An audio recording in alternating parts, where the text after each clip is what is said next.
بسم الله الرحمن الرحيم. الحمد لله رب العالمين، والصلاة والسلام على سيد الأنبياء والمرسلين وعلى آله وأصحابه أجمعين ومن تبعهم بإحسان إلى يوم الدين، أما بعد. গত ক্লাসগুলোতে আমরা আলোচনা করেছিলাম ফেলে মাজি থেকে ফেলে মুজারি কিভাবে তৈরি হয়। এরপরে ফেলে মুজারি এর ব্যবহার, ফেলে মুজারি এবং ফেলে মাজি এগুলোর প্রকার, মারুফ, মাজহুল, মাজহুল তৈরি হয় ফেলে মুতাআদ্দি থেকে, লাজিম ফেল কাকে বলে, ইত্যাদি বিষয়ে আমরা আলোচনা করেছিলাম। আজকে আমরা আলোচনা করব ফেল কখন জবর বিশিষ্ট হয়। আমরা জানি ফেলে মাজি হলো মাবনি। মাবনি মানে যার কোনো পরিবর্তন হয় না। ফাআলা, ফাআলাই থাকবে, আর কোনো পরিবর্তন হবে না। কিন্তু ফেলে মুজারি হলো মুরাব। ফেলে মুজারি এর শেষ হরফে পরিবর্তন হয়, কখনো জবর হয়, কখনো পেশ হয়, কখনো জজম হয়। তো কখন জবর হয় এই বিষয়ে আজকে আলোচনা করবো ইনশাআল্লাহ। ফেলে মুজারি মানে যে ফেল দ্বারা আমরা বর্তমান কালে কোনো কাজ করছি বা করি বা ভবিষ্যতে করব ইত্যাদি বোঝায়, তাকে ফেলে মুজারি বলা হয়। ফেলে মুজারি তৈরি হয় ফেলে মাজি থেকে। ফেলে মুজারির হরফ চারটি: হামজা, তা, ইয়া, নুন। ফেলে মাজির শুরুতে এই চার হরফ বসিয়ে দিলেই এবং শেষ হরফে পেশ দিলেই ফেলে মুজারি গঠন হয়। যেমন ফাআলা, এখান থেকে ইয়া ফাআলু। তো ইয়া ফাআলু অর্থ সে করবে, করছে, করে। এখানে তিনটা অর্থে পাওয়া যাচ্ছে। তো এটা হলো পেশের অবস্থা। এখানে ইয়া ফাআলু নামের মধ্যে পেশ আছে, কিন্তু এই ইয়া ফাআলু কখন জবর বিশিষ্ট হবে, কোন কোন সময় জবর হয়, এটা আজকে আমরা দেখব এই আলোচনায় ইনশাআল্লাহ। ফেলে মুজারি এর শুরুতে চারটি হরফ, চারটি হরফ এলে শেষে জবর হবে। সে চারটি হরফ কি কি? আন, লান, কাই, ইজান। এই চারটে হলো ফেলে মুজারিকে জবর দেয়। আন, হামজা, নুন, আন। আন মানে হলো যে। এই হরফের কাজ ফেলকে মাজদারের অর্থে পরিণত করা। আনের কাজ হলো ফেলে মুজারিকে মাজদারের অর্থে পরিণত করা। অনেকটা ইংরেজি টু এর মতো। যেমন আমি যদি বলি যাওয়া, তাহলে এর ইংরেজি হলো টু গো। টু গো মানে যাওয়া। তো টুটা এসে ওই গো ভার্বকে মাজদারের অর্থে রূপান্তরিত করে দিয়েছে। এখন আনটা আরবিতে ফেলে মুজারির শুরুতে আসবে, এসে ফেলে মুজারির শেষ হরফে জবর দেবে এবং ফেলে মুজারিকে মাজদারের অর্থে রূপান্তরিত করবে। যেমন উরিদু, আমি চাই, আন আজহাবা, যেতে। আমি চাই যে আমি যাব, আমি যেতে চাই। তো উরিদু আন আজহাবা, এই আন আজহাবা, আনটা এর এসে ফেলে মুজারি আজহাবু ছিল আগে, এখানে আজহাবা জবর দিয়ে দিয়েছে আনের কারণে। আমি যেতে চাই ইলাল মসজিদি, মসজিদে। এই বাক্যটাকে আমরা যদি সরাসরি মাসদার দিয়ে বলতাম তাহলে কেমন হতো? উরিদু জাহাবা। তো আজাহাবু হলো মাসদার, সরাসরি মাসদারকে ব্যবহার করা যেতে পারতো। আবার সরাসরি মাসদারকে ব্যবহার না করে ফেলের শুরুতে আন ব্যবহার করেও বলা যায়। তো উরিদু জাহাবা ইলাল মসজিদ, আমি মসজিদে যেতে চাই। যে কথা উরিদু আন আযহাবা ইলাল মসজিদ, আমি মসজিদে যেতে চাই, একই কথা। তাহলে আমরা এখান থেকে বুঝতে পারলাম যে ফেলে মুজারি এর শেষ হরফে পরিবর্তন হবে যদি তার শুরুতে আন আসে। আনের কাজ হলো ফেলে মুজারি শেষ হরফে জবর দেওয়া। এটা হলো 1 নম্বর হরফ। 2 নম্বর লান। লান শব্দের অর্থ হলো কিছুতেই। লান শব্দটি ফেলে মুজারির শুরুতে আসে, এসে ফেলে মুজারিকে জবর দেয়, শেষ হরফে জবর হবে। এখন লান এসে সাধারণত ফেলে মুজারিকে ভবিষ্যতে কোনো কাজ না করা বা না হওয়ার উপরে জোর সৃষ্টি করে, তাকিদ সৃষ্টি করে,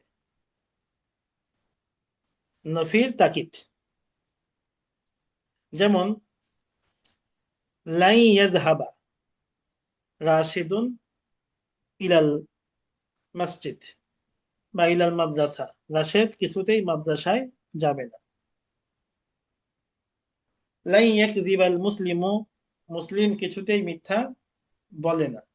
তো এখানে লাই ইয়াকযিবা কিছুতেই বলে না বা কিছুতেই বলবে না, দুই অর্থেই ব্যবহার করা যায়। তো লানের কাজ হলো ফেলে মুজারের শুরুতে আসবে, এসে ফেলে মুজারে শেষে জবর দেবে। লান ইয়াকযিবা এটা হলো ফেল, আল মুসলিম হলো ফাইল। ফেল ফাইল মিলে একটা বাক্য হয়েছে জুমলাতুন ফেলিয়া।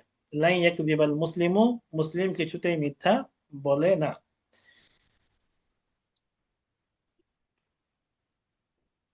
এরপরে কোরআন মাজিদে আছে লান তাফআলু, লান তাফআলু তোমরা কিছুতেই করবে না। তো এই যে লানটা এসে ফেলা মুজারিকে জবর দেয়, তাহলে ফেলা মুজারিকে জবর দেয় 4 হরফ। একটা হলো আন, আর একটা হলো লান। 3 নম্বরে ফেলা মুজারিকে জবর দেয় আর একটা হলো কাই। কাই শব্দের অর্থ হলো যাতে। এই হরফটি ফেলা মুজারির শুরুতে আসে কারণ বোঝানোর জন্য, সাবাব বোঝানোর জন্য।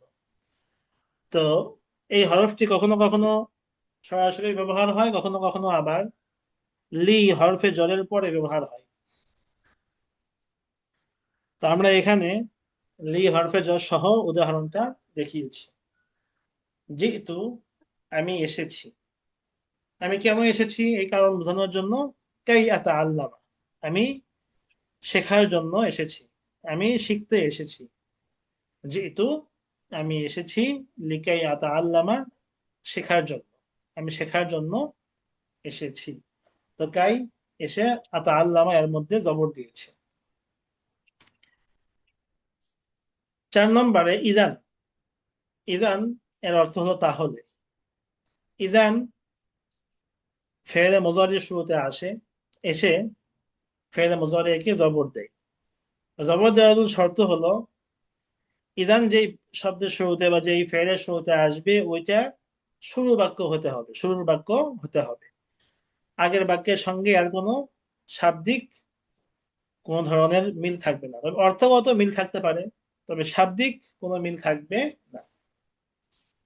যেমন কেউ যখন বলল যে আমি আজ তাহিদু বা আজ তাহিদু, আমি পরিশ্রম করব, এর উত্তরে তখন আপনি বললেন ইজান তানজাহা, তাহলে তুমি সফল হবে।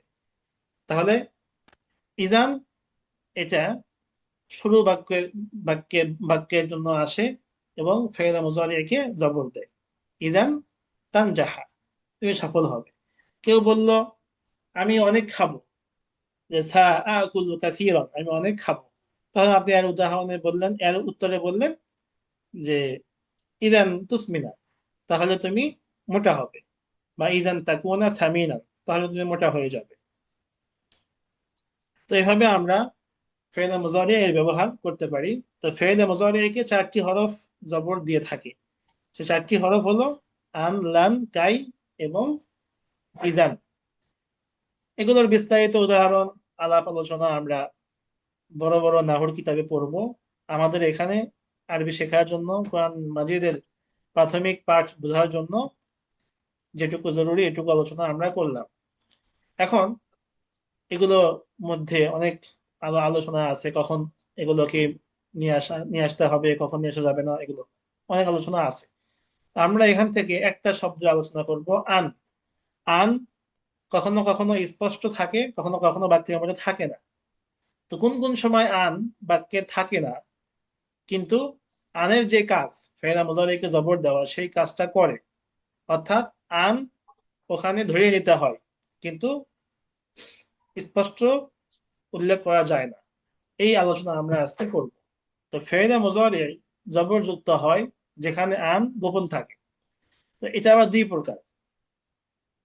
এক নম্বরে যেখানে গোপন করা জায়েজ, অর্থাৎ আপনি চাইলে স্পষ্ট করতে পারেন, আবার চাইলে গোপন করতে পারেন। দুই নম্বর হলো ওয়াজিব, মানে যেখানে গোপন করা আবশ্যক, আনটাকে গোপন রাখা আবশ্যক।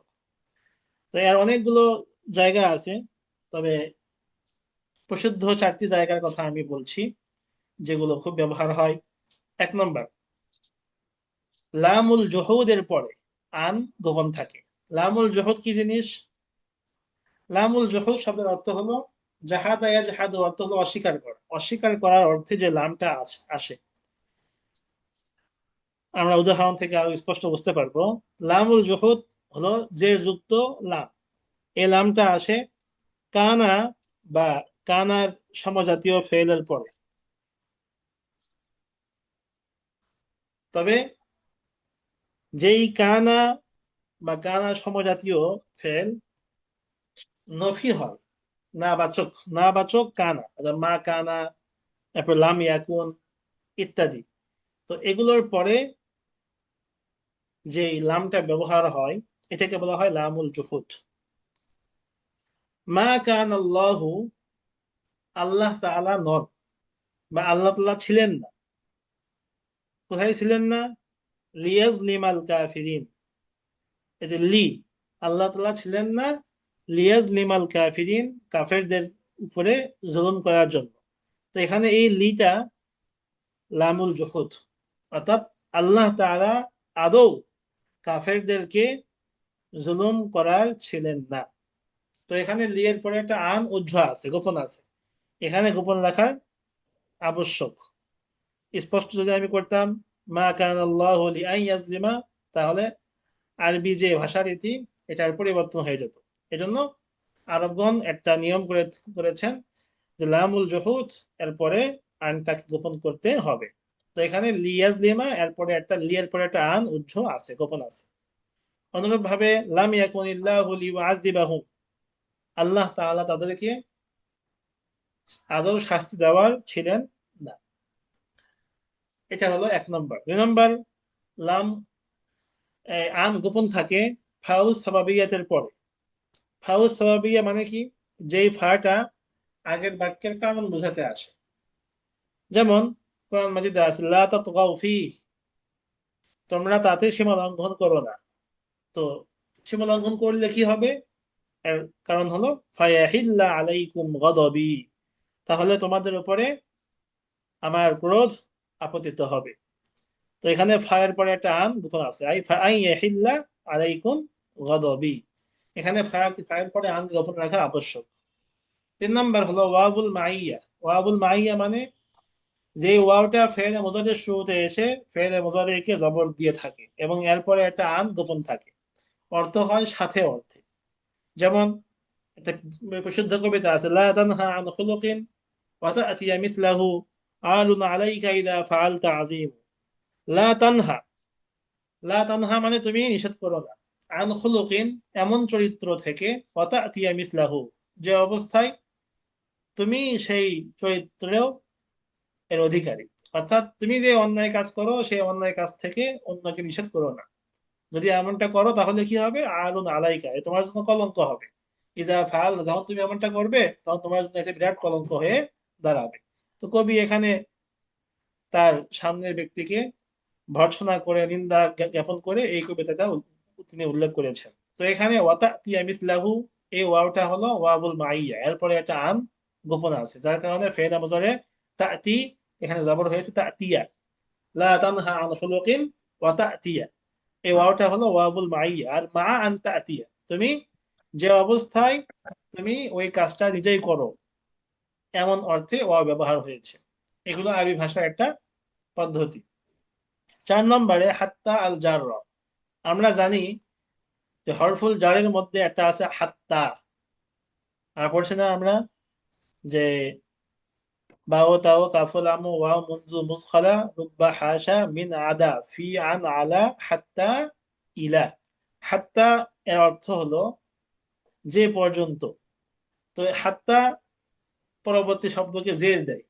যেহেতু সরাসরি আমি ফেলের শুরুতে হাত্তাকে ব্যবহার করতে পারবো না, কারণ ফেল কখনো জের বিশিষ্ট হয় না, তাহলে কি করতে হবে? ওই হাত্তার পরে একটি আন গোপন থাকবে। যখনই আমি ফেলে মুজারের শুরুতে, অর্থাৎ এক কথায় ফেলে মুজারিকে জের দেওয়ার কোনো অপশন নাই। হ্যাঁ, যদি আমি এর শুরুতে জের দেওয়ার কোনো কিছু নিয়ে আসি, বা তা ইত্যাদি নিয়ে আসি, ওয়াও কাফ ইত্যাদি, তাহলে কি করতে হবে? এরপরে একটা আনকে আমাকে নিয়ে আসতে হবে। তো আন কখনো কখনো স্পষ্ট হবে, কখনো কখনো গোপন থাকবে। তো গোপন থাকবে কখন? যখন হাত্তা এরপরে আসবে। যেমন কোরআন মাজিদে আছে ক্বালু, মুসা আলাইহিস ইসলামের যেই সম্প্রদায়, তারা বলল লান নাবরাহা আলাইহি আকিফিনা। ওই আমাদের একটা ঘটনা আছে না সূরা তাহার মধ্যে, যে তারা একটা মূর্তি মূর্তি উম, বানালো, অর্থাৎ আপন কওম থেকে সব অলংকার ইত্যাদিকে জমা করে তারা একটা বাছুর বানালো, সেই বাছুরের তারা পূজা করত। তো যখন মুসা আলাইহিস ইসলামের ভাই হারুন তাদেরকে বললেন যে তোমরা এই সমস্ত অন্যায় কাজে জড়াইও না, তখন তারা বলল কি, লান নাবরাহা আলাইহি আকিফিন, আমরা এর উপরে সর্বদাই থাকবো, হাত্তা যে পর্যন্ত না ইয়ারজিআ ইলাইনা মূসা, মূসা আমাদের নিকট ফিরে আসেন, মূসা আমাদের নিকট ফিরে আসার আগ পর্যন্ত আমরা এর উপরে অটল থাকবো। তো এখানে হাত্তা এর পরে একটা আন গোপন আছে। তো এই হলো আন গোপন রাখার পদ্ধতি। কোন কোন জায়গায় আন গোপন থাকে? এক নম্বর লামে জহুদ, দুই নম্বর ফাউ সাবাবিয়াত, তিন নম্বর ওয়াবুল মাইয়া, চার নম্বরে হাত্তা আল জাররা। এগুলোর পরে একটা আন গোপন থেকে ফেলে মুজারি রেখে জবর দিয়ে থাকে। এই হলো মৌলিক মোটামুটি ফেলে মুজারিকে জবর দেওয়ার আলোচনা। আর যেখানে ফেলে মুজারিকে জবর হয়েছে কিন্তু আগে পরে আমি এগুলো পাচ্ছি না, তার মানে বুঝতে হবে এখানে একটা আন কোনো না কোনো ভাবে গোপন আছে। সেটা এখন জায়েজ পদ্ধতিতে হোক বা আবশ্যক পদ্ধতিতে হোক, ওই জায়গায় একটা আন গোপন আছে। তো আনের কাজ হলো ফেলে মুজারিকে মাজদারের অর্থে রূপান্তরিত করা। যেমন তোমার মসজিদে যাওয়া তোমার জন্য কল্যাণকর, যদি আমি এটা বলে থাকি তোমার মসজিদে যাওয়া, তো তোমার যাওয়া এটার মাজদার, মাজদার দিয়ে বলা যায়, আবার ফেল দিয়ে বলা যায়। যদি বলি তোমার যাওয়া, তাহলে এর স্বাভাবিক মাজদার হলো জাহাবুকা, তোমার যাওয়া। তোমার খাওয়া আকলুকা, তোমার এই মুখস্থ করা হিফজুকা। আবার এইগুলোকে সরাসরি আন দিয়েও বলা যায়, যেমন আনতাহফাজা, তোমার মুখস্থ করা, আনতা জাহাবা, তোমার যাওয়া, আনতা আকুলা, তোমার খাওয়া। এভাবে আন দিয়ে ফেলে মুজারিকে ব্যবহার করা যায়, তখন আনের অর্থটা মাজদারের অর্থে রূপান্তরিত করবে। বুঝতে পারছেন বিষয়টা? জি। আচ্ছা, তাহলে এগুলো আমরা একটু ভালো করে বারবার রিভাইজ দিই, পড়ি, ইনশাআল্লাহ কোরআন মাজিদের অর্থ করা সহজ হয়ে যাবে, এবং আরবি যে কোনো বিষয় আমার সামনে এলে আমি সহজেই এগুলো বুঝতে পারবো। এখন যদি আমি একটা বাক্য বলি যে তোমার মসজিদে যাওয়া তোমার জন্য কল্যাণকর, তাহলে আরবি কি হবে?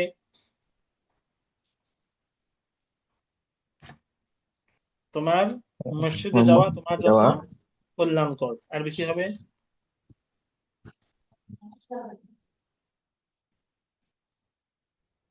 আমরা দুই ভাবে বলতে পারি, জাহা বুকা, জাহা জাহা বুকা ইলাল মসজিদে, তোমার মসজিদে যাওয়া তোমার জন্য কল্যাণকর। জাহা বুকা ইলাল মসজিদি খায়রুল লাক, জাহা বুকা ইলাল মসজিদি খায়রুন লাকা।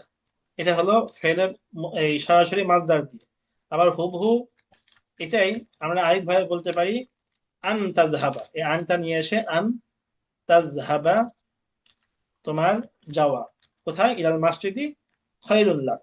এভাবে যদি বলি তোমার রোজা রাখা, তাহলে সাওমুকা খায়রুল লাকা, তোমার রোজা রাখা তোমার জন্য কল্যাণকর, সাওমুকা খায়রুন লাকা।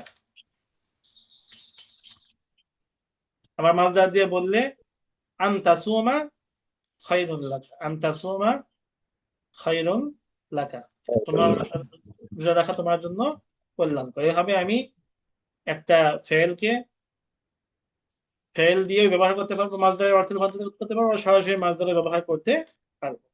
এটা হলো পদ্ধতি। তো আমরা ইনশাআল্লাহ এই বিষয়গুলো আজকে ভালোভাবে রিভাইজ দেব, বারবার এগুলো দেখবো, তাহলে আমাদের জন্য অনেকটা সহজ হয়ে যাবে। ঠিক আছে ইনশাআল্লাহ। ইনশাআল্লাহ। আচ্ছা, তাহলে আজকে এই পর্যন্তই আমাদের মৌলিক আলোচনা।